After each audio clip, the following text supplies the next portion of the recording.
अस्सलामुअलैकुम। आज हमने पढ़ना है एड्रिनल ग्लैंड्स। एड्रिनल ग्लैंड्स क्या होते हैं? ये एंडोक्राइन सिस्टम का एंडोक्राइन जो हमारा सिस्टम है, सिस्टम ऑफ कोऑर्डिनेशन, उसका एक बहुत इंपॉर्टेंट पार्ट है। उसका एक बहुत इंपॉर्टेंट एंडोक्राइन ग्लैंड है जिनसे बहुत इंपॉर्टेंट हार्मोन सिक्रीट होते हैं जो हमारी बॉडी की फंक्शनिंग को बहुत ज़्यादा अफेक्ट करते हैं। आज हम इसकी एनाटमी पढ़ते हैं कि ये एनाटमी, इसकी ग्रॉस एनाटमी कैसे है। What we learn today, we will learn about the shape, relations, blood supply, nerve supply, its anatomical significance and anatomical causes of adrenal abnormalities. We will discuss it one by one. So let's start from the introduction of the adrenal gland. तो अगर हम generally देखें तो adrenal gland क्या है? These are the yellowish retroperitoneal organs that lie on the upper poles of each kidney. Each gland has a yellow cortex and a dark brown medulla. इसमें क्या, समझने वाली बात क्या है कि ये रिट्रोपेरिटोनियल ऑर्गन्स हैं। ये पूछा जा सकता है। रिट्रोपेरिटोनियल मींस अगर मैं लॉन्गिट्यूडनल सेक्शन करूं बॉडी का तो वी हैव स्टडीड के पेरिटोनियम ने इस तरह से ऑर्गन्स को कवर किया होता है, यानी ये ऑर्गन है, ठीक है, हमारे पास। और हमारे पास जो ये पेरिटोनियम की लेयर है, ठीक है, अगर मैं इसको थोड़ा सा प्रोमिनेंट करूं तो ये पेरिटोनियम की लेयर है, ये उसके अंदर ऑर्गन है, ये दूसरी पेरिटोनियम की लेयर है, इसने किसी और विजरा को कवर किया हुआ है, और ये एक पेरिटोनियम की लेयर है। जिस लेयर ने ऑर्गन को कवर किया हुआ है that is the visceral peritoneum, और जो दूसरी है वो है पेराइटल पेरिटोनियम। अब ये तो अगर हम इसको लेट करें, ये कैविटी कुछ इस तरह से होती है। दोबारा ड्रॉ करती हूँ कि ये हमारी पेरिटोनियल कैविटी है, ठीक है, उसके अंदर ऑर्गन्स कुछ इस तरह से सस्पेंडेड हैं थ्रू डिफरेंट पेरिटोनियल फोल्ड्स, ठीक है। अब जो ऑर्गन्स तो इसके अंदर यहाँ पर लाई कर रहे हैं थ्रू द पेरिटोनियल अटैचमेंट, जिसको हम मिजेंट्री कहते हैं, ये ऑर्गन्स तो इंट्रा पेरिटोनियल हैं। This is the peritoneal cavity, ठीक है। ये जो पूरी ये जो नजर आ रही है this is the peritoneal cavity जिसने इन ऑर्गन्स को सराउंड किया है, ठीक है। अब इस पेरिटोनियल कैविटी, वो वाला पेरिटोनियम का पार्ट जिसने ऑर्गन को सराउंड किया हुआ है that is the visceral peritoneum, and the part which is covering the outer side of the peritoneal cavity that is the parietal peritoneum, और ये वाली भी parietal peritoneum है जो यहाँ पर बैक साइड पे है। This is the posterior side of the body, posterior body wall, and this is the anterior body wall. अब हम देख रहे हैं कि ये रिट्रोपेरिटोनियल ऑर्गन्स हैं एड्रीनल ग्लैंड। जो किडनीज है ना हमारे पास, वो इस जगह पे पड़ी होती हैं, यानी इस पेरिटोनियम के पीछे, इसके अंदर नहीं आ रही होती, पेरिटोनियम के पीछे पड़ी होती हैं। इट मीन्स कि उनका जो एंटीरियर पोल है ना, किडनीज का एंटीरियर सर्फेस है, वो इस पेरिटोनियम की जो लेयर यहाँ से गुजर रही है, ये वाली, इसने कवर किया होगा, ठीक है। बिल्कुल इसी तरह इन द सेम मैनर यहाँ पर हमारे पास एड्रीनल ग्लैंड पड़ा है किडनी के सुपीरियर पोल पे, ये हमारे पास एड्रीनल ग्लैंड है, ठीक है। तो इसको भी जो हमारे पास पेरिटोनियम की इसी लेयर ने कवर किया हुआ है, ठीक है, सिर्फ एक साइड से। और जिस ऑर्गन को पेरिटोनियम एक साइड से कवर करे हम उसको रिट्रोपेरिटोनियल कहते हैं, ठीक है। तो ये इसकी बेसिक अंडरस्टैंडिंग थी जो मैंने आपको बता दी है। Then it has two parts. One is the, अगर हम इसकी शेप ड्रॉ करें, one is the outer part जो कि lighter in color है, yellowish in color है, जिसको हम outer cortex, adrenal cortex कहते हैं, and one is the inner part which is a bit darker than the outer part, उसको हम adrenal medulla कहते हैं। They are functionally very very different from each other. They are developmentally, embryologically very different from each other. अभी हम इन दोनों parts को discuss भी करेंगे कि इनके functions क्या हैं। First of all we need to discuss the gross anatomy of adrenal gland. This is the basic introduction. यहाँ पे आपको नजर भी आ रहा है कि ये हमारे पास एड्रीनल ग्लैंड है, ठीक है, और किडनीज के ऊपर सुपीरियर पोल पर ये पड़ा हुआ है, ठीक है। This is another diagram. इसमें भी ये कैडेवर से दिखाया जा रहा है। कैडेवर से अगर हम देखें तो ये हमारे पास जो है ये किडनीज हैं, ठीक है, ये दोनों किडनीज हैं, और इस किडनी के ये सुपीरियर पोल पर ये आपको नजर आ रहा है थोड़ा सा इल डिमार्केटेड एड्रीनल ग्लैंड पड़ा हुआ है, और इसके ऊपर भी ये थोड़ा सा इससे थोड़ा सा सेपरेट हो गया है ड्यू टू डाइसेक्शन, बट इसका भी एड्रीनल ग्लैंड इसके ऊपर प्रेजेंट है। These are the adrenal glands. Now they are surrounded by renal fascia but are separated from the kidneys by the perirenal fat. इसका मतलब क्या है? हमारे पास अगर हम किडनीज का कट सेक्शन देखें ना, मतलब ये किडनीज है ना, अगर हम इनको इस तरह से बीच से काट दें, ठीक है, तो क्या होगा? लॉन्गिट्यूडनल सेक्शन की बात कर रही हूँ। लॉन्गिट्यूडनल सेक्शन से हमने किडनी को काटा तो दिस इज आवर किडनी, ठीक है, ये आपको यूं नजर आ रही है। अब इस किडनी को दोनों साइड से कवर किया होता है, बैक साइड से भी और किडनी को एंटीरियर साइड से भी, ठीक है। किसने कवर किया होता है? रीनल फेशिया ने, ठीक है। रीनल फेशिया क्या है, एक कवरिंग है कंडेंस्ड कनेक्टिव टिश्यू की, जिसने इस पूरी किडनी को एंटीरियरली और पोस्टीरियरली कवर किया होता है, नीचे से इंफीरियरली भी कवर किया होता है। चूंकि किडनी के ऊपर हमारे पास सुप्रा रीनल ग्लैंड इधर प्रेजेंट होता है इसके सुपीरियर पोल पर, तो ये जो फेशियल रीनल फेशिया है ये इस ग्लैंड को भी कवर करता हुआ ऊपर से जो है वो ज्वाइन कर जाता है, जैसा कि इस डायग्राम में नजर भी आ रहा है। ठीक है, तो आप इस डायग्राम को अगर आप देखें तो this is the adrenal gland वाला पोर्शन जिसको इस रीनल फेशिया ने कवर किया हुआ है। पहले इसने किडनीज को कवर किया है, फिर ये ऊपर मूव करके जाके इसने एड्रिनल ग्लैंड को भी कवर कर लिया है। नीचे ये आकर थोड़ा सा नीचे आकर ये ज्वाइन करते हैं to completely cover the kidneys. ये आगे हमारे पास जो है ये मसल लगा हुआ है क्वाड्रेटस लेम्बोरम, ऊपर डायफ्राम है।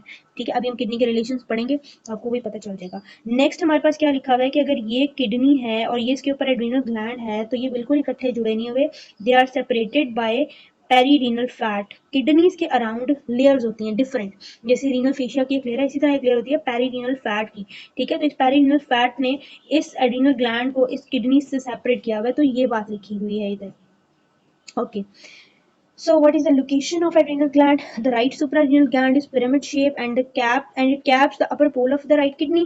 ठीक है, थोड़ा सा इनकी शेप में डिफरेंस क्या है, शेप में इनकी डिफरेंस है कि जो राइट वाला है वो तो पैरामिडल शेप है, जबकि जो लेफ्ट वाला है ना वो थोड़ा क्रिसेंट शेप है। यानी अगर आप देखें तो राइट वाला आपको ऐसा नजर आएगा और लेफ्ट वाला आपको ऐसा नजर आएगा। ठीक है, this is pyramidal shape and this is crescent shape. ठीक है, ये upper pole of the kidney को इसने कैप किया हुआ है और लेफ्ट वाला extend along the medial border of left kidney from the upper pole to the hilus. यानी जो राइट वाला है, दिस इज द किडनी, तो राइट वाला तो इस तरह से आपकी उसने ना सुपीरियर पोल को किडनी के कवर किया हुआ है। बट अगर हम लेफ्ट वाले की बात करें तो लेफ्ट वाला if this is the kidney तो वो ऐसे आया है और उसने ऐसे आके किडनी के हाइलम में medial side of the kidney को भी थोड़ा सा कवर कर दिया है। ठीक है, ये जो मैं कलर कर रही हूँ this is the adrenal gland in the crescent shape.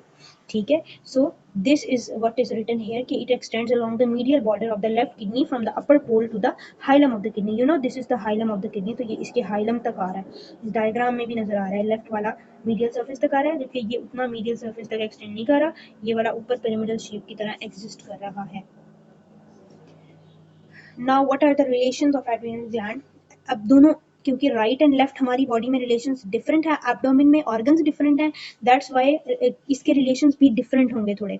ठीक है, अब अगर हम डिस्कस करें राइट वाले की तो right suprarenal gland lies behind the right lobe of the liver and extends medially behind the inferior vena केवा। अगर अभी पहली वाली बात को आप छोड़ें और दूसरी वाली बात पे गौर करें तो इट एक्सटेंड्स मीडियली, यानी ये ग्लैंड है हमारे पास, जस्ट अ सेकेंड, ये हमारे पास ग्लैंड है एंड इट ये मीडियल साइड है ना, ये मीडियल साइड होगी सेंटर में, तो इट इज एक्सटेंडिंग मीडियली, ये मीडियली एक्सटेंड कर रहा है बिहाइंड द इंफीरियर वेना केवा। This main vessel is inferior vena केवा, जो दोनों किडनी से रीनल वेन रिसीव कर रही है एज इट्स ट्रिब्यूटरी।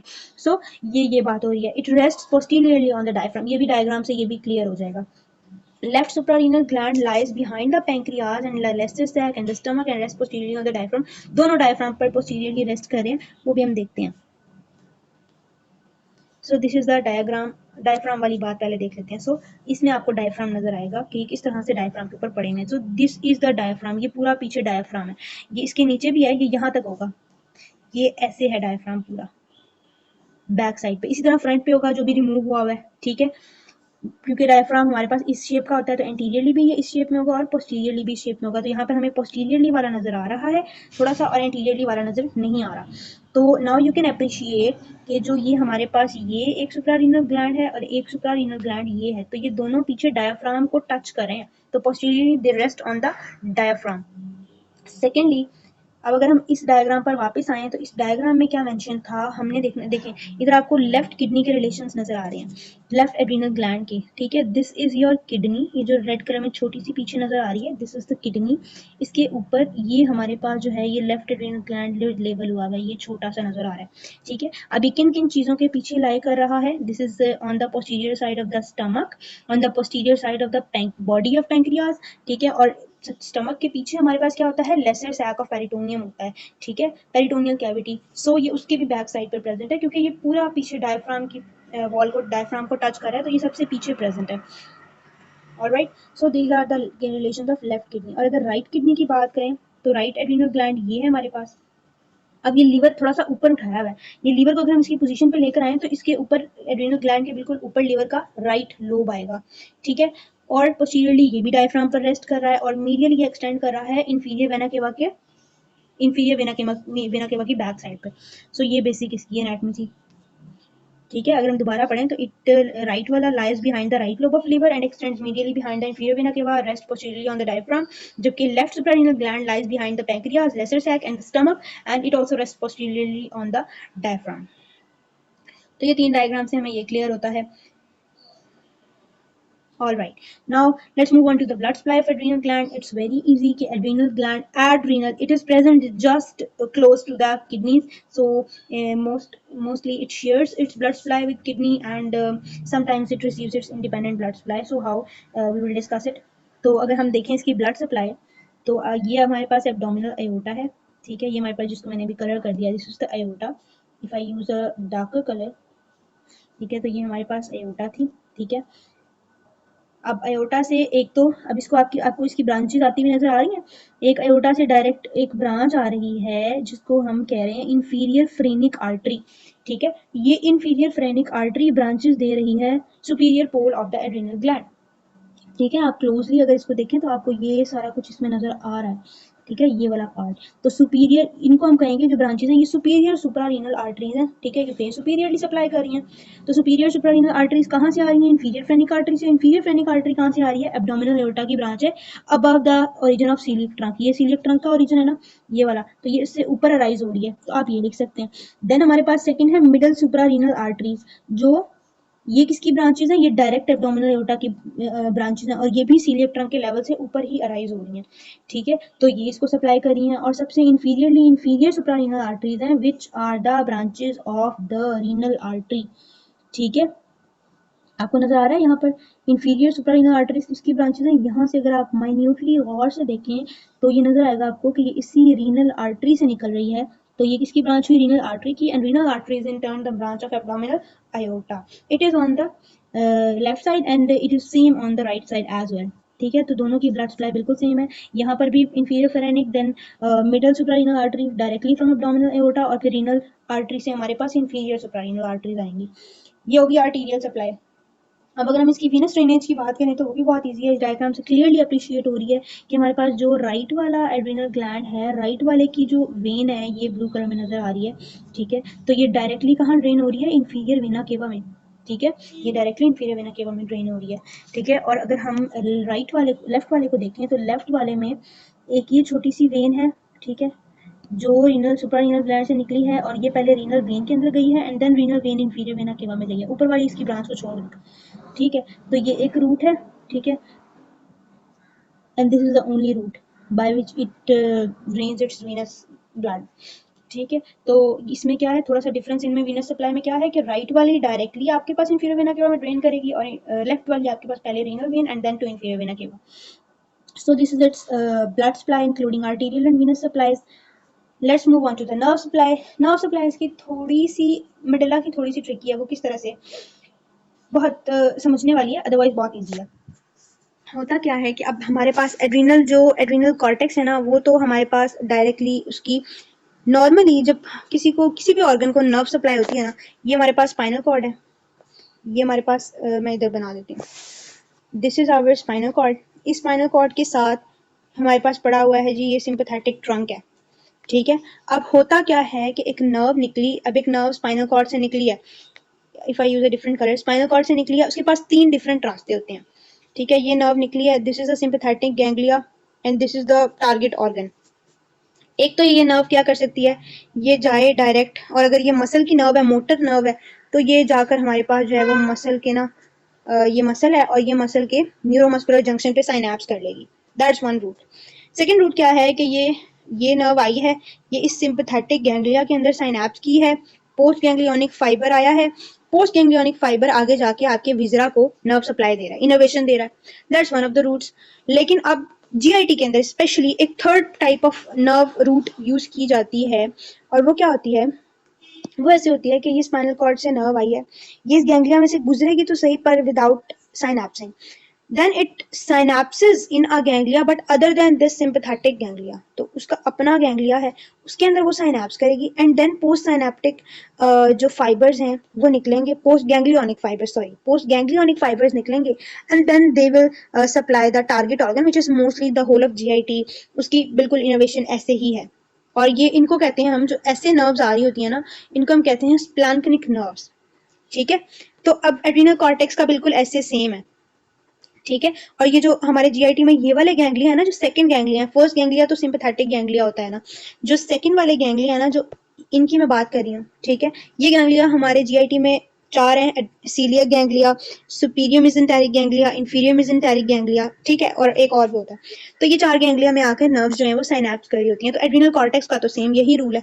ठीक है, तो आप अगर देखें इसके अंदर, ठीक है, तो यहाँ से नर्व आई, ठीक है,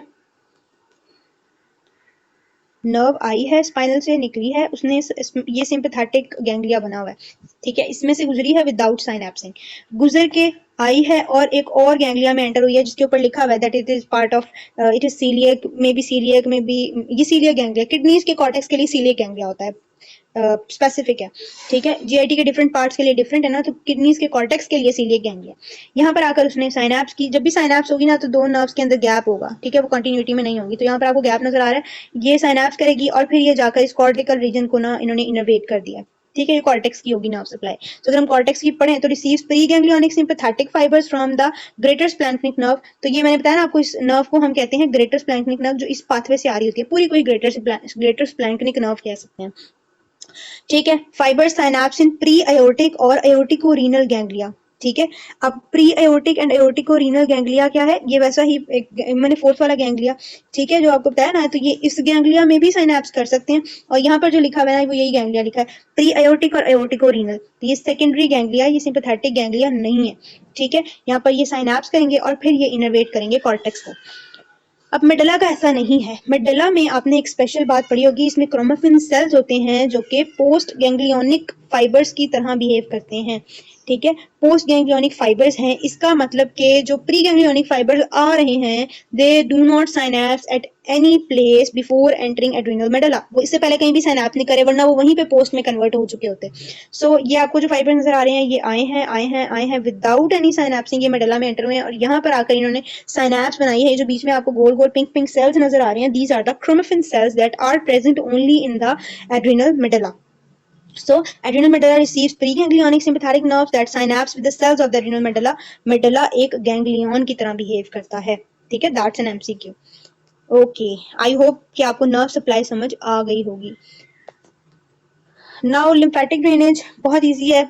स्नेल में अगर देखे जाए तो सिर्फ एक ही group of lymph nodes mention है कि ये दोनों जो लेफ्ट और राइट एड्रिनल ग्लैंड है, दोनों ही लैटरल अयोटिक, क्योंकि अयोटा इनके सेंटर में आ रही है, तो अयोटा के साइड में लैटरली जो लिम्फ नोड्स प्रेजेंट हैं, ये दोनों उसमें ड्रेन करते हैं। बट यहाँ पर एडिशनली पिक्चर में मेंशन है कि इनका जो लैटरल पोल है वो पोस्टीरियर मीडियम में ड्रेन कर रहा है लेफ्ट वाले का, और लिवर में कर रहा है राइट साइड वाले का।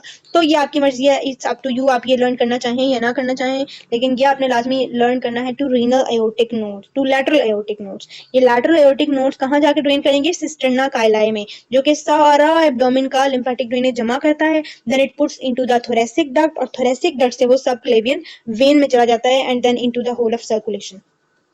ठीक है, so that's about the lymphatic drainage. उसके बाद है एड्रीनल ग्लैंड के क्या क्या फंक्शंस हैं। मैंने आपको लेक्चर के स्टार्ट में बताया था कि it is a very important gland with respect to its functions. तो इसके कॉर्टेक्स से कौन कौन से हार्मोन सिक्रीट होते हैं, 3 तरह के हार्मोन सिक्रीट होते हैं फ्रॉम 3 डिफरेंट रीजन्स। ठीक है, कॉर्टेक्स के भी हमने 3 डिफरेंट रीजन बताए हैं। एक तो हमने एड्रीनल को 2 कॉर्टेक्स और मेडुला में डिवाइड किया, कॉर्टेक्स के फर्दर 3 रीजन्स हैं जिनसे 3 डिफरेंट हार्मोन सिक्रीट होते हैं, मिनरलोकॉर्टिकॉइड्स, ग्लूकोकॉर्टिकॉइड्स एंड एंड्रोजेंस और सेक्स हार्मोन्स। मिनरलोकॉर्टिकॉइड्स में which are concerned with the control of fluid and electrolyte balance, जिसमें हमारे पास एल्डोस्टेरोन की एग्जांपल आती है। Glucocorticoids which are concerned with the control of metabolism of carbs, fats and proteins, जिसमें हमारे पास कॉर्टिसोल की सबसे ज्यादा कंसंट्रेशन रिलीज होती है। And last is the sex hormones और द एंड्रोजेंस, ठीक है, which probably play a role in the pre pubertal development of the sex organs. आपको पता है प्यूबर्टी में तो जो डेवलपमेंट होती है वो सारी जो ओरिजिनल सेक्स हार्मोन्स हैं जो गोनेट से आते हैं उनसे हो रही होती है, लेकिन प्री प्यूबर्टल जो कैरेक्टरिस्टिक्स हैं लाइक डेवलपमेंट ऑफ हेयर्स है या अदर कैरेक्टरिस्टिक्स हैं, these are due to this small amount of adrenal hormones, वो वाले sex hormones that are coming from the adrenal gland. और मेडुला की बात की जाए तो medulla is an very important related to stress. Stress में सिंपैथेटिक सिस्टम को एक्टिवेट करने में जो हार्मोन्स यूज होते हैं, जो हार्मोन्स रिलीज होते हैं, दीज आर द कैटेकोलामीन्स। और कैटेकोलामीन्स में एपिनेफ्रिन और नॉरएपिनेफ्रिन है जो मेडुला से रिलीज होते हैं। कैसे? हमने बताया कि मेडुला पर आकर प्रीगैंग्लियोनिक फाइबर साइनैप्स करते हैं क्रोमेफिन सेल्स के साथ। These chromaffin cells are modified post ganglionic fibres. इनको पोस्ट गैंग्लियोनिक फाइबर इसलिए कहते हैं बिकॉज प्री गैंग्लियोनिक आकर इसके ऊपर साइनैप्स कर रहे हैं। हम इसको ट्रू न्यूरॉन नहीं कह सकते because it don't possess any axon, it just has a cell body जिसमें ये इन एपिनेफ्रिन और नॉरएपिनेफ्रिन को सिंथेसाइज करता है and then it is release from its one of the ends. Dendrites तो होंगे इसके पास, तो ऑब्वियसली ये वन ऑफ द डेंड्राइट्स से उसको रिलीज कर देगा। ठीक है, तो that is the function of medulla.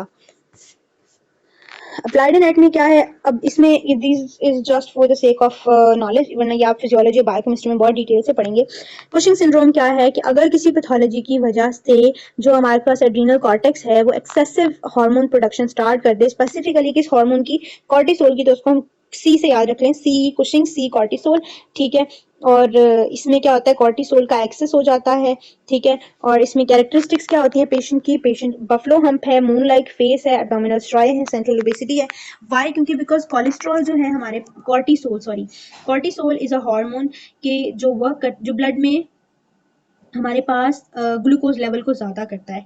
ठीक है, और ये फैट डेपोजिशन करवाता है in different areas of the body. ठीक है, जैसे अगर शोल्डर में करवाएगा तो उसकी वजह से बफलो हेम बन जाता है, फेस में करवाता है मून लाइक फेस हो जाता है, एब्डोमिनल स्ट्राई हो जाती है, central obesity is due to this reason, और वेट गेन होता है पेशेंट का। ठीक है, तो ये इसकी कुछ कैरेक्टरिस्टिक्स हैं। उसके बाद हमारे पास एडिसन्स डिजीज है। एडिसन्स डिजीज के ऑपोजिट है, इसमें कॉर्टिसोल की ही कंसंट्रेशन बहुत कम हो जाती है। इनकी कॉजेज क्या हो सकती है? अगर आप ये सिम्टम्स खुद पढ़ सकते हैं। इनकी कॉजेज क्या होती हैं? बेसिकली हमने इसको एनाटॉमी से रिलेटेड देखना है, तो इसकी कॉज क्या हो सकती है कि एड्रिनल ग्लैंड जो है उसका हाइपरप्लेजिया हो जाए। कुशिंग डिजीज की बात करें, कुशिंग सिंड्रोम की, अगर हमारे पास एड्रिनल ग्लैंड का हाइपरप्लेजिया हो जाए, एड्रिनल ग्लैंड का ट्यूमर हो जाए, एडिनोमा हो जाए जिसमें उसका साइज मोर देन नॉर्मल हो जाए, उसकी फंक्शनिंग फिर इंक्रीज हो जाएगी और उससे प्रोड्यूस होने वाले हार्मोन ज़्यादा हो जाएंगे। ठीक है, और उसकी वजह से अगर उसका साइज काफ़ी ज़्यादा बढ़ गया है तो एडजेसेंट ऑर्गन्स भी अफेक्ट हो सकते हैं। ओके, एडिसन डिजीज में less than normal amount of hormone हो जाता है। इसमें adrenal crisis, profound fatigue, dehydration, muscular collapse, renal shutdown. ठीक है, कॉर्टिसोल भी वेरी इंपॉर्टेंट है स्ट्रेस में। एड्रिनल ही नॉन एड्रिनल के साथ साथ स्ट्रेस हार्मोन में कॉर्टिसोल वेरी इंपॉर्टेंट है। तो अगर आपके पास कॉर्टिसोल नहीं होगा तो आपका स्ट्रेस से फाइटिंग सिचुएशन भी बहुत इफेक्ट होगी, वेट लॉस होगा, वीकनेस होगी, जीआईटी डिस्टर्बेंसेज होंगी और पोस्चरल हाइपोटेंशन होगी। मैंने आपको बताया ना इसका सिम्पैथेटिक सिस्टम में बहुत रोल है। ठीक है, तो आपको हाइपोटेंशन होगी और हाइपोग्लाइसीमिया हो जाएगा। ठीक है, this is about Addison's disease. Pheochromocytoma हमारे पास एड्रिनल मेडुला की डिजीज है जिसमें जो है वो एड्रिनल मेडुला का कैंसर होता है। ठीक है, और बहुत ज़्यादा एपिनेफ्रिन और नॉर एपिनेफ्रिन रिलीज होते हैं। ठीक है, pheochromocytoma tumours are usually benign और नॉन कैंसरस, लेकिन 20% ऑफ केसेस कैंसरस भी होते हैं। और ये tumours that arise from the adrenal medulla central, आपके पास मेडुलरी पोर्शन से ये आ रहा होता है। इसमें एक्सेस अमाउंट्स ऑफ एपिनेफ्रिन और नॉर एपिनेफ्रिन होते हैं। सिम्टम्स क्या होते हैं? ऑब्वियसली एग्जैजरेटेड सिंपैथेटिक सिस्टम होगा, तो इसमें आपके पास ब्लड प्रेशर हाई होगा, हार्ट पैल्पिटेशंस होंगी, स्वेटिंग होगी, हेडेक होगी, very common. Normally sympathetic system के जो फंक्शन होते हैं वो एग्जैजरेट हो जाएंगे। ठीक है, उसके अलावा हम इसकी मैनेजमेंट कैसे करते हैं? जब भी ट्यूमर हो किसी जगह पर तो फर्स्ट लाइन ट्रीटमेंट उसका सर्जरी होता है, आप ट्यूमर के रिसेक्शन करें, या आप सिंपैथेटिक सिस्टम के जो मीडिएटर्स हैं जिसमें एपिनेफ्रिन और नॉर एपिनेफ्रिन है वो जिन रिसेप्टर्स पर जाकर एक्ट कर रहे हैं, हमें उनके एक्शन को कम करना है तो हम रिसेप्टर के ब्लॉकर्स यूज कर लेंगे। तो अल्फा एड्रीनर्जिक रिसेप्टर है तो हम अल्फा एड्रीनो रिसेप्टर एंटेगनिस्ट दे देंगे, कैल्शियम चैनल ब्लॉकर दे देंगे, एंजियोटेंसिन सिस्टम बहुत इंपॉर्टेंट होता है सिंपैथेटिक सिस्टम में, तो हम उसका ब्लॉकर दे देंगे। तो हम इसको मिनिमाइज करने के लिए पेशेंट को अल्टीमेट हमारा जो ट्रीटमेंट होगा वो सर्जरी होगा, but to prepare the patient for the surgery we need to take the patient to the normal baseline values of different hormones in the blood, तो उसके लिए हमें ये सब कुछ करना पड़ेगा। बीटा blockers दे सकते हैं। So that's all about the adrenal gland. If you have any question you can ask in comments. Thank you so much for watching the video. Allah Hafiz.